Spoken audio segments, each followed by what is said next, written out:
Welcome everyone to our meeting on Thursday, February 24th, 2022. I would like to start with a land acknowledgement.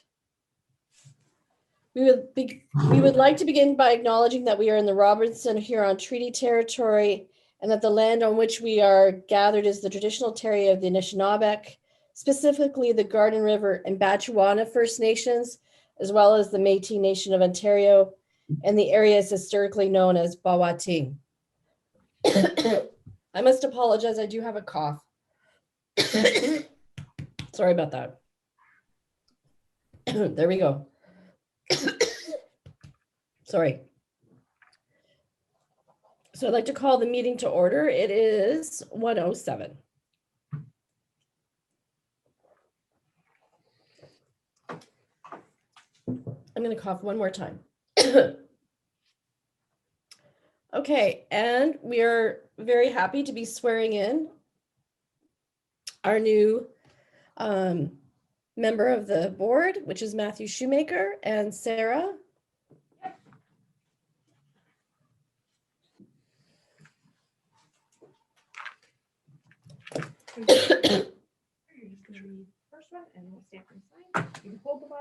Oh, sure. Thank you.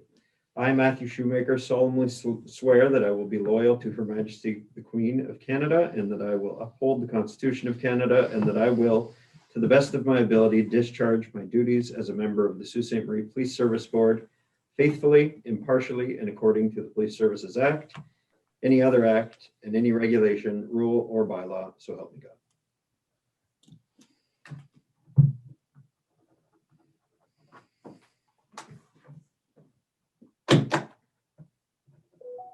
Usually it's me doing the commissioning. Yeah. Sorry, I just lost my agenda. Oh, sorry, Did there's you one do more. anything, Sarah? There's one more oath, Lisa. Okay, that's what I thought. I, Matthew Shoemaker, solemnly swear that I will not disclose any information obtained by me in the course of my duties as a member of the Sault Ste. Marie Police Services Board, except as I may be authorized or required to do so by law. So help me God. I think we're supposed to clap now. We made it. I can read. Welcome to the board, Matt. Thank you. Thank you for having me. Number 5, declaration of conflict of interest. Anyone? None. Seeing none. Any questions arising out of the minutes not otherwise on the agenda? I didn't have any. Rick, John, Ian, did you have any? Nope. Seeing none. I need a mover and a seconder for the adoption of the minutes for our January 27th meeting. Rick, seconded John. All in favor? Thank you. I need a motion to accept the agenda for February 24th, 2022. A mover and a seconder. We'll let Mr. Shoemaker move it. Second, Rick. All in favor? Thank you. And I met with the chief and we discussed adding a component to our meetings that involves a community partner. We're all about developing solid partnerships and more collaborations. So we're hoping that in every meeting we will have a community partner that deals with, the health and safety of our community being able to present to us. And I really would like to welcome, and I appreciate their time, Mike Nadeau, who's the CEO of our local DSAB, the District Social Services Board of Sault Ste. Marie, and Joanne Pearson, who is the manager of homelessness for Sault Ste. Marie Housing. Hi, Joanne. Hi, Mike. Hi, everyone. Nice to be here. Thank you. Hello, Lisa. How are you? I have a cough, so I'm trying to be. It's not fun, but it's so dry. Anyway, and cold. But thanks for coming. Really appreciate it. I know how busy the two of you are, and we're really excited to learn more about what's happening with homelessness and what's going on with the DSAB. So I take it over to you. Are we able to share screen? I know I had sent a presentation That to would the be chief. Sarah. Sarah's Command Central. Yep, You can share it yourself or we can share it on your behalf, whatever you prefer. Would you be able to put it up, Sarah, or would it just be, rather than me demonstrate my IT deficiencies? That's okay. Lincoln's actually in charge of manning the mouse and the keyboard here, so he's got it coming.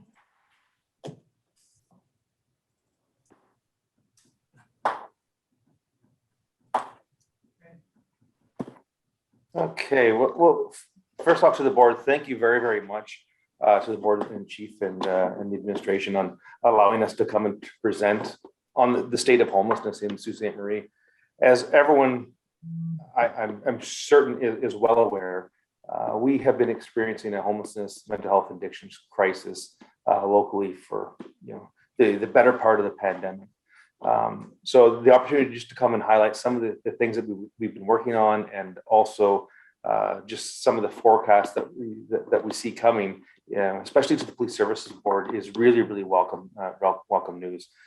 Social Services values the partnership that we've been able to have with the chief and all the officers for many, many years. And it's a partnership that we don't take for granted, and we really, really work hard at making sure that it's one of mutual respect, and we continue to try to grow. So Chief, I really want to thank you and your team for all the hard work that you've been doing as well to support our organization over the last few years. It's really, really greatly appreciated. So if we can just go to the next slide. So at a high level, all DSABs are mandated by the Ministry of Municipal Affairs and Housing to have a 10-year housing and homelessness plan.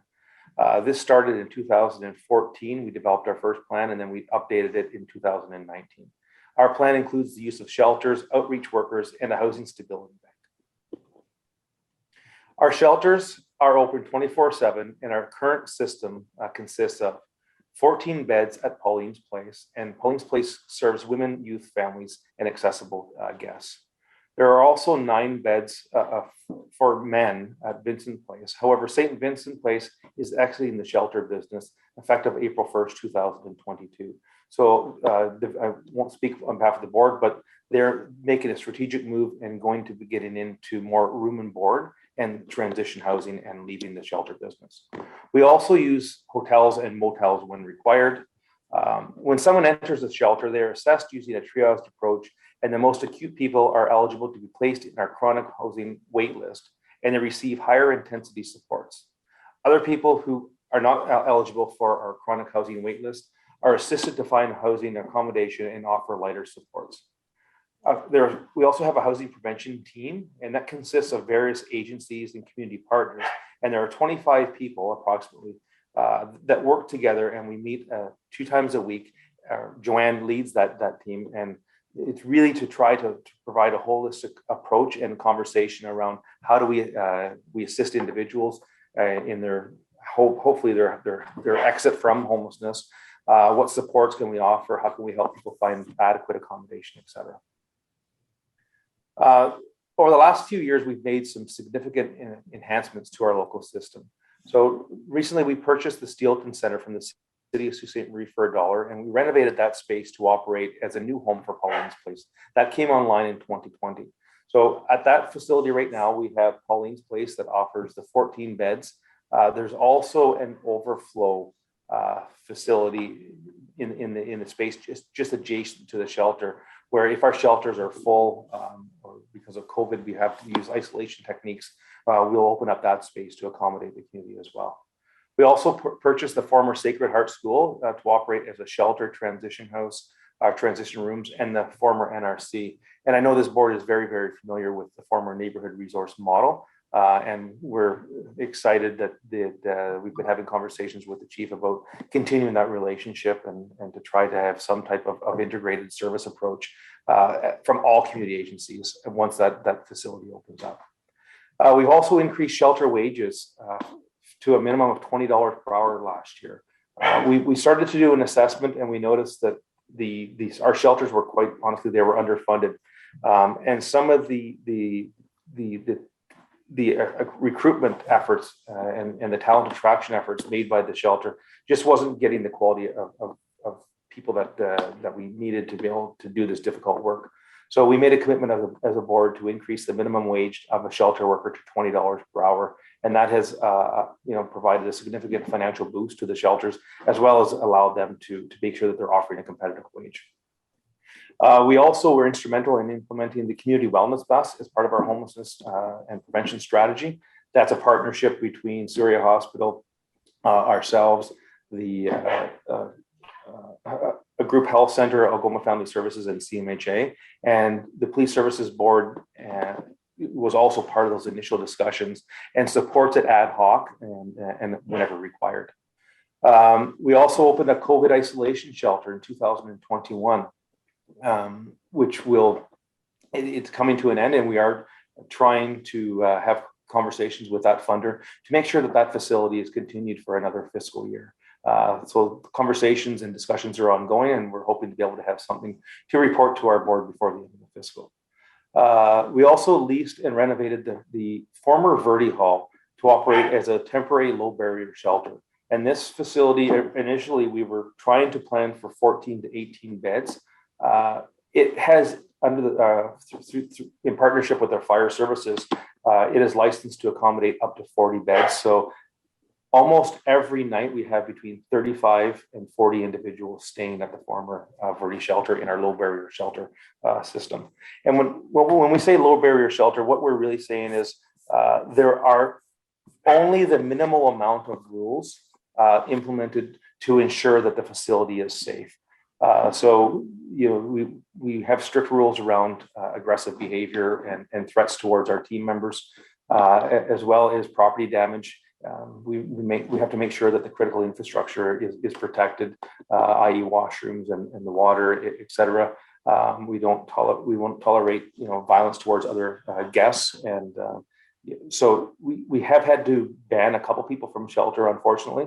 However, it's been a really, really extremely positive model that we've implemented, and I'd like to thank Joanne for her and her team to head that up, because they've been tasked with leading that difficult work. We also just recently renovated 8 transition units at the Steelton Center as well. They're on the upstairs floor. Those came online in December of last year.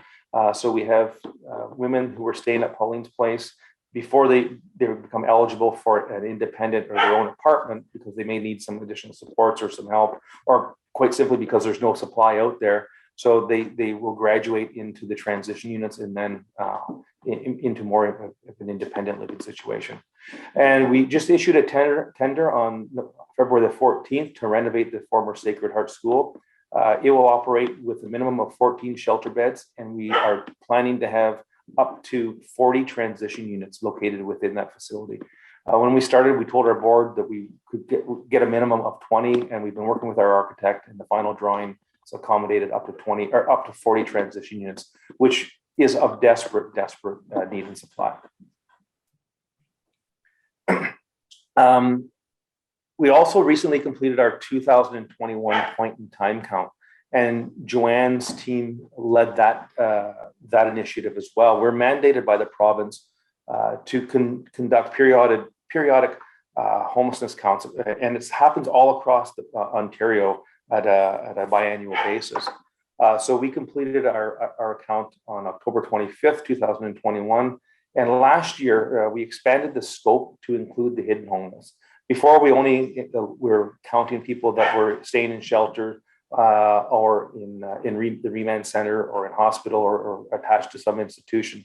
This year, we made a strategic thrust to really try to get into the hidden homeless, because we knew that they were underrepresented, and that there was a big part of the population that was couch surfing or staying, at overhoused situations.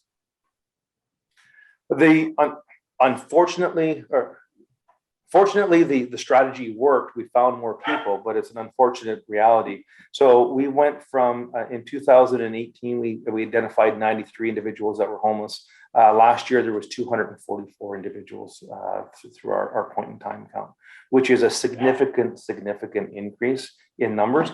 And it's no surprise to us or to the community. The street homelessness is a very visible population, and we did see a significant increase in street homelessness throughout the life of the pandemic. One of the the interesting stats among the data is we found from 2018 to 2021, there was a significant increase in the number of females who were experiencing homelessness. As well, there was a significant increase in the percentage of homeless individuals that were identifying as Indigenous or Aboriginal. Out of the 244 people, 65% identified as an Indigenous person. And when we correlate that to the StatsCan data, approximately 12% of the city of Sault Ste. Marie self-identifies as Indigenous. So it's a glaring stat, and it's something that we need to work very hard and diligently on as a community and as an organization to really start to drive and to bend that curve down, because it just speaks to some of the legacy issues that we're all aware of.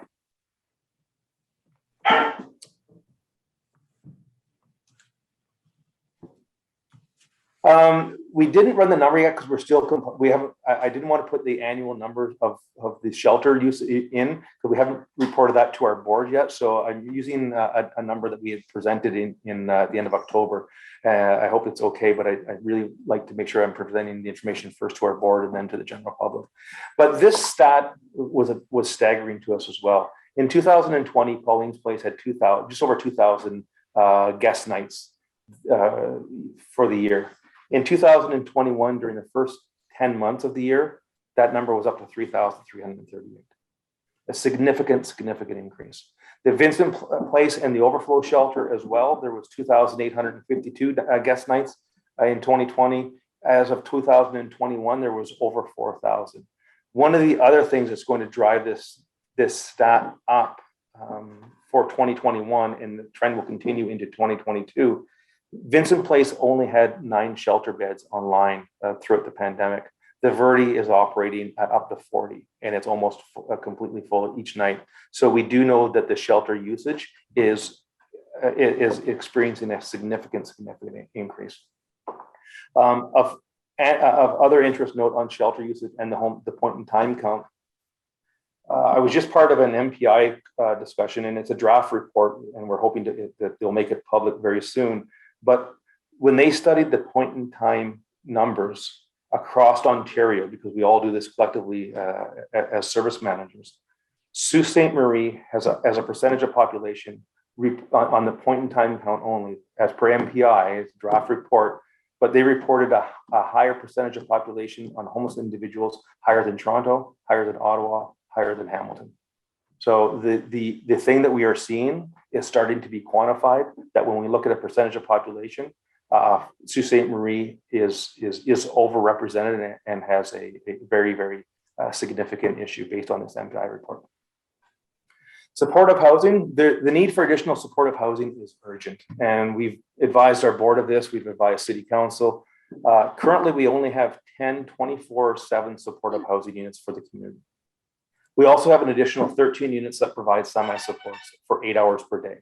However, if you're paying attention to some of the recent media reports of what occurred at the Bel Air, whenever supports are vacant or non-existent from that really chronic homelessness community member, that there's significant damage. We know that basically the result of that. So what we've been advocating hard to the province and to the federal government is that we need the supports to make sure that people are adequately housed. There's many conversations that we're having across the community, and we've been advised, or there's a perception that there's a housing issue, that this is a housing issue, homelessness. And we're trying to make sure that message is out there that yes, it is a housing issue, but more importantly, it's a public health issue. Without the health supports, people who are suffering from mental health and addictions just will not be successful in a tenancy. We've been able to prove that by placing people who did not have the proper supports in our Sault Ste. Marie Housing Corporation. And then they'll be evicted, and they'll be evicted with tens of thousands of dollars in tenant charges, which would make them ineligible for social housing across any service manager jurisdiction in the province of Ontario. So what we really need is we need that health support to make sure that it's attached to the tenancy so that the person can live and remain successful. And there's just some examples of some of the supports that we're referencing whenever we are using the term supportive housing. The issue is supportive housing is expensive. It costs approximately $50,000 per bed to do it properly, and that's at the low end. Some of the other studies that we saw have been up to $63,000, $65,000 per bed. It requires, there's three parts of the stool that's required. We need new capital investment, and the DSEP can leverage that. We can go to the private market and we can secure the needed capital to make sure that new facilities are built and or renovated. It also needs some rent subsidy. Part of the issue as well in the affordability lens, and it's being exacerbated as a result of the real estate prices that have skyrocketed over the last year. Social assistance, if you're in receipt of Ontario Works, your shelter allowance is $400. There is no place in the community that I'm aware of that you can rent a place, a one-bedroom apartment or a one-bedroom unit that's independent for $400. We've even seen the motel rooms going up to $900 to $1,000. If you're in receipt of Ontario Disability Support, it's just under it's $500, $497 a month. So the shelter allowances for social assistance have not kept pace with the rental market. And what we've seen over the last year, there's been a lot of outside investment agent companies that have come into Sault Ste. Marie over the last year, and rents are increasing significantly. So there's the affordability lens is also concerning to us. But we can assist with that with new subsidies. Then there's a third piece to this wheel, and that's what I talked about, is the health and personal supports. This requires a new investment from Canada and or the province. Our board's been reluctant to get into the supportive business because we do see it as a health mandate. However, we're starting to become of the opinion, if not us, then who, because the attempt to secure new supportive housing dollars for the community have not been successful. So we're looking at that. We believe that we need 60 supportive housing units. If they were to be funded, supported 24/7, that's $3 million in annual funding, or over a 20-year period, that's a $60 million total investment. So it is not, the solution is there. However, it's going to take some deep financial commitments from upper levels of government, including the DSEP, to be able to make that a reality. I tried to keep it, Chief, to about 10 minutes in duration. I hope that I was able to meet that time. But what we really wanted to do was present the board with some information and open it up to any questions and answers. And on the technical side, I did bring the subject matter expert, and I'm glad that Joanne's here with me. Thanks a lot, Mike. Does anyone have any questions for Mike or Joanne? John? Hi, Mike and Joanne. Thank you for coming this afternoon. We really appreciate that. What role can public health play in the homelessness? Well, I'm always remiss to speak for another agency. I don't want, but there's a whole, under the harm reduction lens, I do see that that's an area where public health, and they're doing some good work in there as well. And, unfortunately, it's not always palatable to the community, but needle exchange, for example, is an area where they're looking.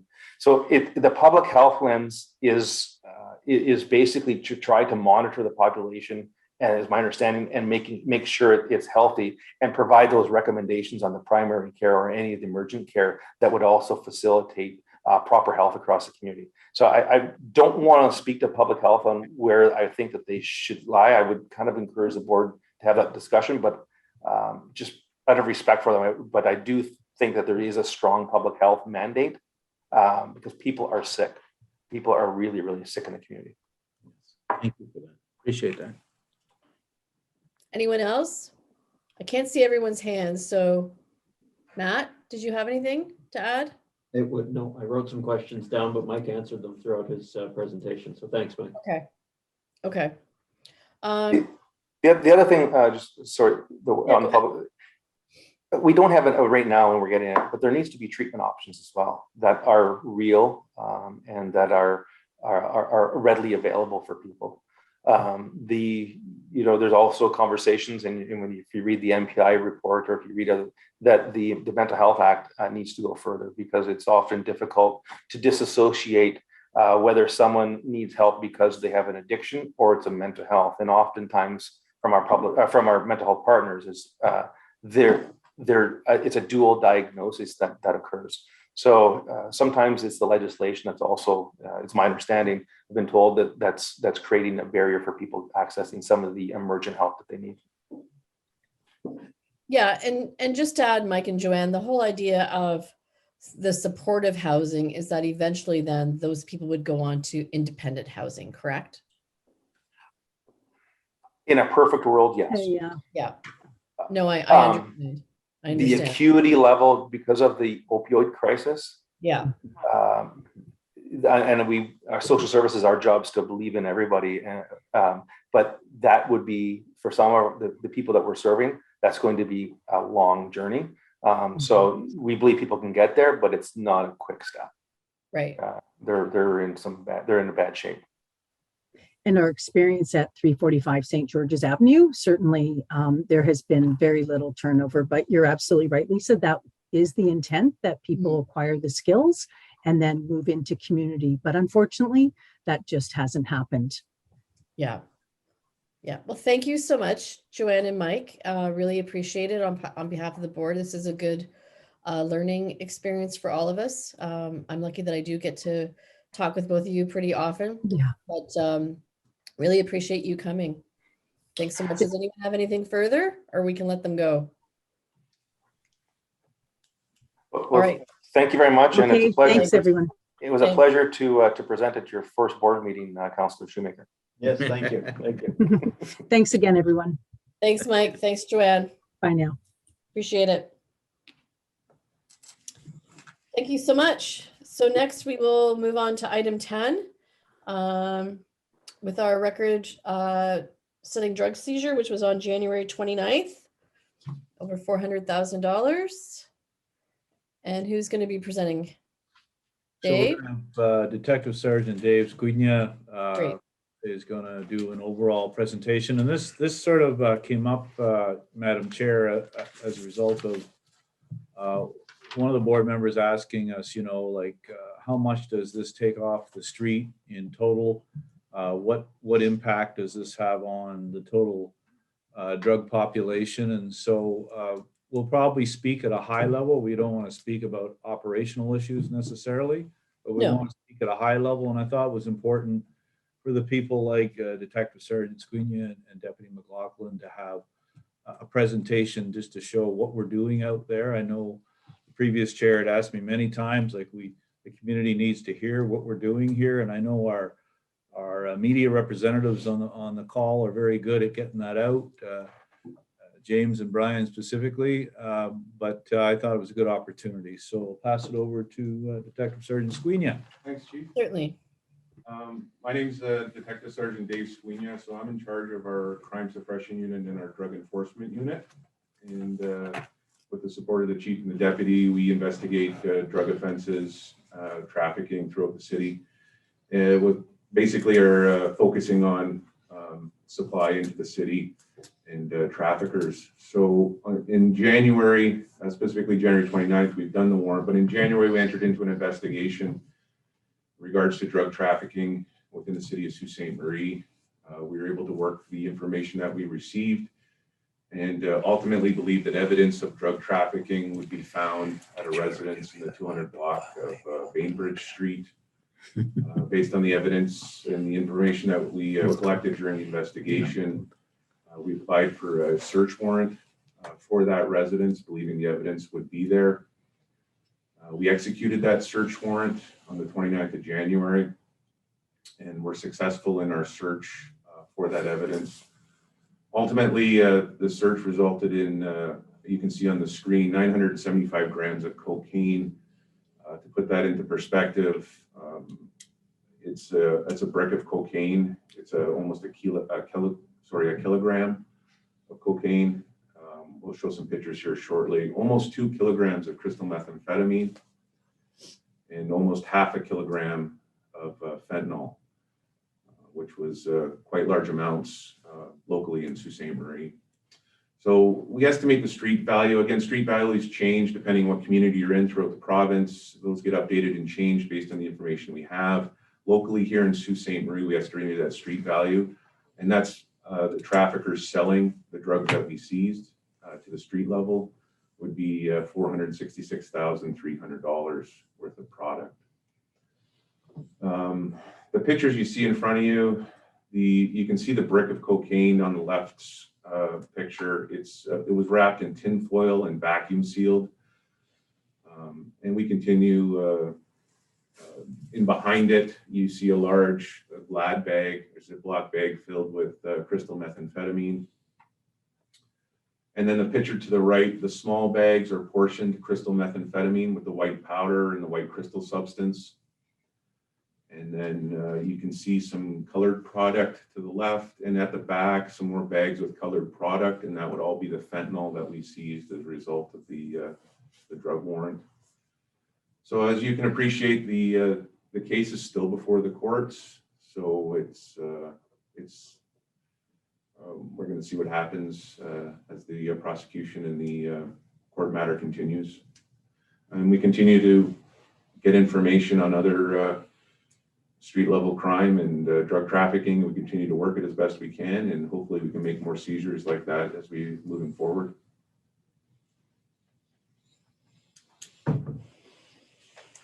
I'll just add one comment, Board Chair, on Dave's presentation. Dave mentioned the focus on, supply and drug dealers in the city. And I think that's an important point to emphasize. The focus is not on, the addict level, which we all know is, and we all accept as a health issue. They are the victims of these criminal enterprises, and is more of a social issue. So when we see seizures like the size of the one that Detective Sergeant Sweeney and his crew accomplished in this case, that's where we need to focus our efforts, and that's where the success is exemplified. So. Thanks very much for your presentation. We certainly appreciate it and certainly understand the strategy. Ian, I saw that your hand was up. Yes, I was wondering, Inspector, would we have any idea how much volume of drugs are coming into Sault Ste. Marie on an annual basis? Like this one brilliant execution where you brought in 466,000. How much, do we have any kind of idea as to how much is coming into the city over a period of years? Yeah, it's very difficult to tell you how much comes into the city. What I can tell you is when I review our stats that we keep year over year, on average, our unit will seize that quantity of drugs over the course of a year. So a kilo or so of coke, a kilo or so of methamphetamine, that's over the course of a year over a number of investigations. We've done this in one investigation. So it's quite a lot for a search warrant in Sault Ste. Marie. And like I said, I can't say specifically in terms of how much it is in the total volume of the city. It's not something that we can reliably say. Well, thank you very much and keep up the good work. Matt, I see that your hand's up. Yeah, just from a investigation perspective, I think you had mentioned the date where the investigation started, and then on the 29th, I don't know if it concluded, but certainly that's when the seizure was. I would assume that the time frame that it takes you is critical to getting the amount of product you got, right? If it took longer, you'd get less product, I assume, because it gets filtered out. Yeah, every investigation is different. So, I mean, all information is time sensitive, and we do the best we can to execute what we believe will get us the most product when we can. But all I can say is that it is time sensitive, and we do the best we can to act on the information if we're able to. Yeah, and that's where I was going. Is there anything that slows you down that could have resulted in maybe even more? I recognizing this is incredibly impressive, but is there anything that you could have done or that you would do differently now that that would help you in future investigations? I mean, we always learn from every investigation we do. We always change things based on previous investigations. We have really specific rules that we have to follow. That's in legislation, that's in the criminal code. We have to, not only is the seizure of the drugs important, the prosecution is just as important. So there's a lot of time placed in the investigation to make sure that when the time for the prosecution comes, we're set up, when we're prepared to go to court and defend our position. So again, every investigation is independent. Every investigation, there's something new, there's something challenging. So we learn as we go. We continue to learn as we go. So I can't speak specifically about this case because it's before the courts. Right. But moving forward, we always learn something from every investigation, and we try to get better each time. Thank you. Well, thank you so much. Rick, you have a question? Yeah. First of all, well done. That's wonderful, wonderful news. When we saw that come across, we were very pleased, every single person on the board, and I'm sure every member of the service. So I just wanted to say congratulations on a successful investigation, and hopefully we could see it through to the end successfully as well. I will have some additional questions in camera. I just wanted to point or mention that, so hopefully these folks can stick around. I think it's, Ian brought up a good point. I think it's important for us to understand as much as we can how much of an impact that is in the community. Like there's if the annual drug trade is 8 million versus 1 million, it puts these types of seizures into context for us. But clearly what we're hearing is that this is it's our largest one. So I don't want it to sound like there's any criticism from me. It's not. It's nothing but congratulations all the way around. Other than to say that obviously the more information we have, and as a board, that we can know privately, and also things that we should be sharing publicly. I think those are important pieces to continue on with. So that's my comments for now, and thank you. Thanks, Rick, and thank you. I think on behalf of the entire board and the community, we really appreciate the hard work and complexity of this type of investigation and final arrest and seizure.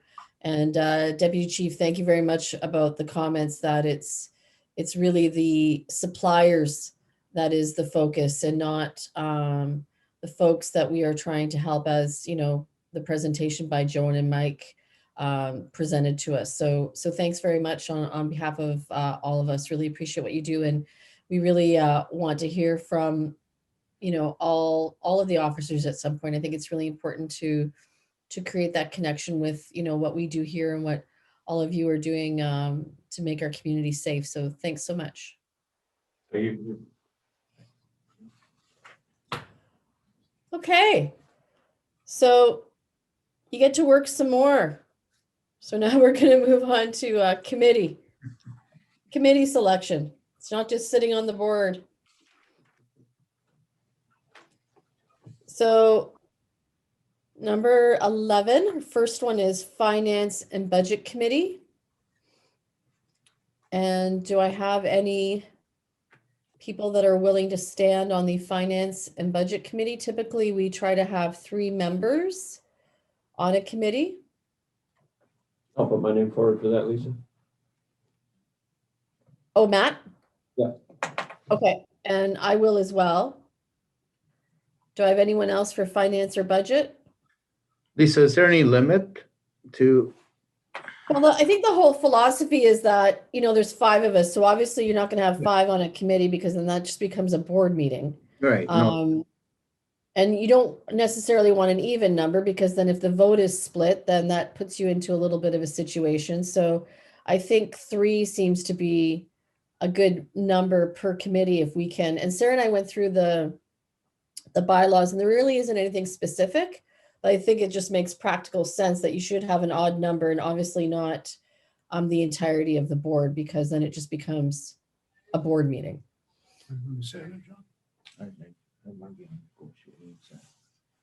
Yeah, I can let my name stand for the John? finance committee. Okay. So we have Matthew Shoemaker, John Bruno, and Lisa Vezo Allen. Can I get a mover for that? I'll move it. Ian, seconder by Rick. All in favor? So passed. Thank you so much. Appreciate your commitment. And then we're moving into the negotiation grievance committee. Do I have anyone who's willing to stand? Willing to stand, Lisa? I Rick? was on it before, so. Yeah, Rick, and I think that's really great to keep that consistency. And then as chair, I will join you two fine gentlemen. Okay. So do I have so we will have John Bruno, Rick Webb, and Lisa Vezo Allen. Can I get a mover? Also move. Matt, and then Ian. Second, thank you so much. And thank you very much, Rick and John, for continuing on. I know it's a lot of work and really appreciate it. Police Facility Planning Committee. I'll volunteer for that. Yeah, Ian, Rick, and Matt, is that your hand? That is, Okay, you're kind of in the little corner. I'm on a weird angle here. Okay. All right. I'll And move then it. I'll pop in as needed. So acting inspector Ben Bolduc has been the staff person running this, and I think he's got a lot of great work happening and really appreciate what he's doing there too with the city. So can I have a mover? I'll move it, Lisa. John? Seconder? Well, wouldn't that have to be you, Madam Chair? I think Because it's the gonna other have to three be. are- I will second. I was counting heads, Ian. All right, so we'll have that. It's all done. Thank you so much. Chief, I'll take it over to you with all of your reports. Thank you, Madam Chair. We'll take you to your ledger at 12A Alpha. This is your board account ledger. Nothing significant has changed since our last meeting on that, unless there's questions. I do have a note here that new signing authorities are in the process for that, but other than that, there's nothing new there. Question from Councilor. Matt's got his hand up. Sorry, Lisa, I know it's hard to see me from here. Yeah, Um, I can't see you at all. Just speak up. okay, will do. Yeah. Probably a question, because I'm new here and inexperienced in this, but the reimbursements here for SIU costs the reimbursements for legal costs is what I was asking about, November 18th, 2021. Is this like a typical expense that we have on the regular, or is it out of the ordinary? What is the deal with that? The best thing, Councilor Shoemaker, is it's part of the collective agreement where the board pays certain legal representation costs for our members. And so that's part of the collective agreement and so you'll see in previous meetings, there's a discussion from the board as to what they pay and what they don't. Okay. And so that's all duly and transparently presented at the meetings. So that there's input on the cost, the type of costs, the amount of charges, etc. And from what I am gathering here, this is just the account for the board, right? Yes. Okay. Correct. A A separate account, Matt. Right, as opposed to the operational Right. expenditure. Okay. Correct. Well, how are these not operational expenditures? Well, I go back to my previous response. The payment for these things are directed by the collective agreement that the board would be responsible for legal costs to indemnify officers that are involved in a SIU situation. So that could be something that you address maybe in contract negotiations. But that's what binds me as the chief and the board to follow the rules that have been agreed upon in the collective agreement. Yeah, okay. But the salaries are also under the collective agreement, are they not? That's correct, yes. but they're paid out of the operational. I assume they're paid out of the operational. Yeah. Yeah, not paid out of this. Right. Oh. I don't think We'll never leave payroll. We'll You never might leave will. payroll. You need a couple more zeros. One police officer. So So I don't know if I can totally answer your question, but maybe Rick, go ahead. Yeah, I can maybe help a little bit. We have to approve it, Matt, so it's not in the chief's purview. I think that's basically what he's saying. So that's why it would come out of our budget. okay. But doesn't our auction money go in? Food Services Board budget item, Matt, and we can go through that. Yeah. Fair question. And the annual Yeah. auction, for selling bicycles and that revenue all goes in. Yeah. Yeah. Yeah, that's where a lot of it came from. Okay, thanks, Chief. Thanks, Matt. Thank you. Okay, on to the next report that's on your screen. And here we're looking at monthly overtime, total overtime costs. And it take you down to the table on the left-hand side. You can see last year, 2020, we had $92,000 in overtime for the month of December, and you see this year we were down to 61,000. However, because this is a year-end total, the right column in yellow shows that in 20 we landed at 940. This year we're at 1,047,000. It's about $100,000 increase, and the answer to that is we've had a very busy year. We've had 4 homicides, and each one of those, obviously, scenes have to be held. We've also had 4 suspicious fires / arsons that all contribute to significant overtime. So usually it's fair for the board or the public to want to know, well, what contributes to this? And those are clear operational increases that we didn't have the year before. So when you look at it collectively and cumulatively over the year, you can see, well, that's where it adds up. Some months, as you look through there in 20 and 21, for example, in November of 20, we had 118,000. In 21, we had 65, and that's simply due to operational issues and how they vary by month. The next report shows you the 3-year monthly staff shortage overtime costs. So when I take you to December, at the top left corner, you see in 2020, we had 10,000. This month, we had 16,000.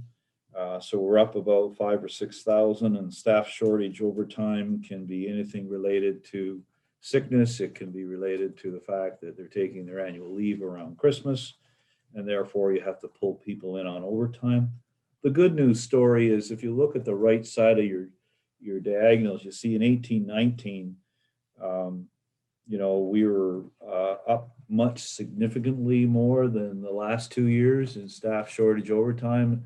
And that's simply because we've been keeping up with both our uniform and civilian hiring so that we have the appropriate number of people to take calls for service and not end up calling people in overtime as much. We go to shortage overtime costs. Once again, we see just looking at between November and December, we were relatively consistent at 17 and 15,000. And a lot of times those numbers are spiked throughout the year where we have part-times coming in to offset holidays across the organization. And that would be in the civilian accounts. We go to the next one, which is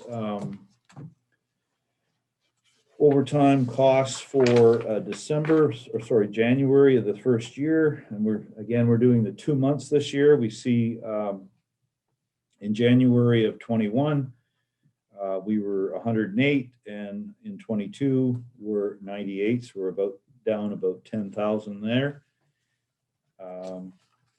Next shows you once again the 3-year staff shortage issues. Again, you can see in January at the top in the table, we had 21,000 in 21, and we had 3,300 in 22. So we are doing our best, down 19,000 year to date for the month of January. And we do monitor our overtime very closely to make sure we're doing everything appropriate to keep appropriate staffing in place that we don't have to call in. However, it's always mitigated by operational issues. Next report is on to complaints against the police. You can see in January of 22, we had 8 complaints. I won't go through all of them for you. Many of them have closed. A couple of them are investigations are ongoing. And these are complaints that's been lodged against the service from the OIRPD. There are some that we take on even though it's not an OIRPD prerogative, which is police officers. Sometimes they can be complaints against civilian staff, whether that's special constables or dispatchers. And we conduct our own investigation on that for transparency to make sure that we're giving the public the service they deserve. You see the last point shows that we're relatively consistent in terms of the number of complaints we got in 21 was 6. This year we have 8. And that's relatively consistent from last year. Just before we move on from that. Sure. Number 3, so they all are pretty self-explanatory, except number 3 just kind of says the file is now closed without saying what happened to it. The rest of them say what happened to them. I'm gonna let Deputy McLaughlin, number 3 there, Bob. Yeah, so sir, in that one, we were able to review tapes of a call that came in that resulted in a complaint by this person. Frankly, when she called in, she was in a challenging state. It turned out that what she thought she had told the dispatcher when she called in to complain was not actually what was said. We were able to confirm that. Therefore, that was found to be unsubstantiated, and then the file was closed as a result of that. Okay. So when like that, a full report goes to the OIPRD, much more than a summary to sort of justify and explain why we've come up with the fact that the complaint was unsubstantiated. So that's what happened in that case. Perfect. And then the only other question is, do we reimburse OIPRD for their investigation costs, or do they are they essentially funded and conducted on their own dime? So a typical OIPRD investigation would come to our Professional Standards Bureau to be completed. In the rare case when we feel like it would serve the community better if the ORIPD did it themselves, had an independent investigation, we will do it that way, or we may call in another police service to do it. But at no time in any of those circumstances is there an exchange of finances. Each agency is independent. Okay, thank you. Does anyone have any questions so far? Okay, see none, go ahead, chief. Okay, on to our use of force reports, and we've structured our use of force reports to show you the month, the incidents, the reports, the type of use of force, so firearms, pointed or discharged, and then less lethal use of force options, which is conducted energy weapon, displayed, deployed, impact weapons, etc. We do put them down here below to show you that we had 3 use of force reports that were submitted this month. You'll note, and this is good news, that we're down 12 from month to month in January of 22 to 21. And what we do is, just for Matt's awareness, we do a running log then in the new year. So January, February, March, so you can see how that trend is occurring. And unfortunately, we don't have last year's here. I tell you is what last month was, but my memory isn't that good collectively, but we can get that for you. And it will be in it'll be online as well, I would imagine. This Yes, is it's public available through your, online. if you look at the passport Okay. package. you can see it. What, if I may, Madam Chair, what's humane dispatch? What does that mean? An animal. Oh, okay. So It it's just a- seemed like it was on the far end of the spectrum, meaning, It's a deer Yeah. card. Yeah. all right. Okay. Next report, I think, is on to Travelogue. And So the travelogue, we just simply put in there who's traveling and where and how much. I want to take you to the second entry there, which is Sam's. Obviously, a $20,000 bill, and this is a regulatory requirement of anybody that's involved in explosive entry. So we're under regulatory responsibilities to ensure that they have the appropriate courses for the safety of themselves and the public when they're dealing with an incendiary device. The remaining stuff is pretty straightforward. And usually we don't see $20,000 courses. That's why. That's that one specifically. I did have a question on this too. I'm sorry to be monopolizing. No, your that's time. fine. Go ahead, Matt. The standard field sobriety testing course, it says it's not budgeted for. So I'm wondering why, if it's standard, it's not budgeted for. It may have been 3 people that needed to go on the course to get up, and it wasn't part of the original budget. It could have been a communication between Brent's area and Bob. Yeah, sir, that is a good question. That was one specifically had a lot to do with COVID. The facilities weren't available to do any of that testing for a period of time. And then all of a sudden we get surprised by the fact that they're going to run a course. Therefore, it wasn't anticipated that we would be able to do it. It wasn't budgeted in the previous year. So now, as a result of that, we're kind of playing catch up on some of the required, training that officers weren't able to get. Right. Okay. Well, Yeah, there definitely was difficulty with some of the training for sure. Obviously. Either John or Rick, do you have any questions on the chief's report No, I'm good. before we go into caucus? I'm good. Good. I want to thank the media, and the chief will be available after our caucus meeting for any questions you may have. I think we still have 13 and. Oh, you know what? Where did I lose that? Oh, do you know what? I've got my old printed one. And Madam Chair, on 13, I do have a conflict, and so I'll remain Yes. silent during the discussion. Yes, you do. Sorry about that. I had an old printed one in front of me. Okay, so this is the Sioux College Scholarship Bursaries and Awards Program.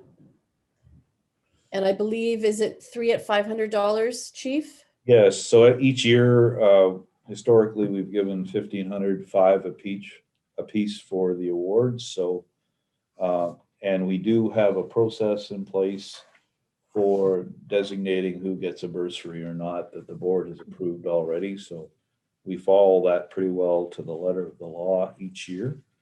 And so the motion is before you to continue to fund the 1,500 to Sioux College Scholarship Bursaries and Awards, of which I attend to do the presentation. So I need a mover and a seconder. John, Move it. seconded by Ian. And Rick will abstain. All in favor? Great. So we will contribute the same amount of $1,500 for the Sioux College students. And I think it's a great thing that we do, and we really want to support our future officers in their education. So thanks so much for always attending, Chief. Thank you. And just for Councillor Shoemaker, that comes out of that board budget. That's where that comes out as well. Item number 14, information. We're going to be going down an additional path this year with our budget. I had discussions with the chair and the vice chair a couple weeks ago about this suggestion. And what I'd like to do is have our CAO, Angela Davey, in each quarter. So it would be the month after the quarter end to discuss where we sit as a budget, to look at some projective issues that we can do and say, if we continue spending on this path, where does it put us to the end of the year? And then my suggestion was to the board that your finance committee meet, a week or two after that presentation, and we can go through line by line items. And so that's sort of the two sort of points for information only, if you want to have. Yeah, and I think, and we had a very good discussion about that. I think, you know, having the finance committee meet a couple of times before budget really does not always give us a clear picture. And I think it's being, you know, rather proactive rather than reactive when we come to budget time. So I think the plan is every quarter we get our financials as a board, and then a week or 2 weeks after, then the finance committee would meet, go over them in more depth, have any questions, that sort of thing, and then move on to the next quarter. So you'd be looking at, for the finance committee, adding, you know, three more additional meetings. But I think it just gives good transparency and oversight, and then it's much better when we're getting into budget planning that, you know, we don't necessarily just bombard a bunch of questions because we haven't really given it a thorough look through. So I really appreciate that. And I think it was a great suggestion, Chief, and I think it just makes everything flow better. Any questions? Nope. All in agreement? Okay. And then we talked about, for moving on to number 15, a request for donation form. So this is, Matt, with our police services account. You know, we will just get letters and requests, but we were looking at something that we could have on the actual website as a donation form request that people then can then fill out, just so then other community partners are aware that we do support projects, what some of our priorities are. And Chief, if you want to talk about that. Yeah, so this just makes it a little more transparent and accessible to everyone in the community. If they want a donation from the police service or the board, that there's a consistent process. It's accessible on the internet, and it comes into the board for your discussion and decisions. So it's really a sort of an accessibility, transparency thing for everyone to have an opportunity to ask for funds in the same format. Yeah. Well, I think it just allows us to participate in other initiatives that we may not otherwise know about that would align with our priorities. So I think that's really key as well. Yeah. So are you going to have Lincoln let us know what we can do there? We'll put a draft together, Madam Chair, probably for the next meeting, and pretty straightforward, and you guys can take a look at it and make your amendments and changes as you so feel. Perfect. Everyone good with that plan moving forward? Okay. Do we have any new business? Seeing none. So our next meeting date is March 31st, 2022. And I call to adjourn at 2:09.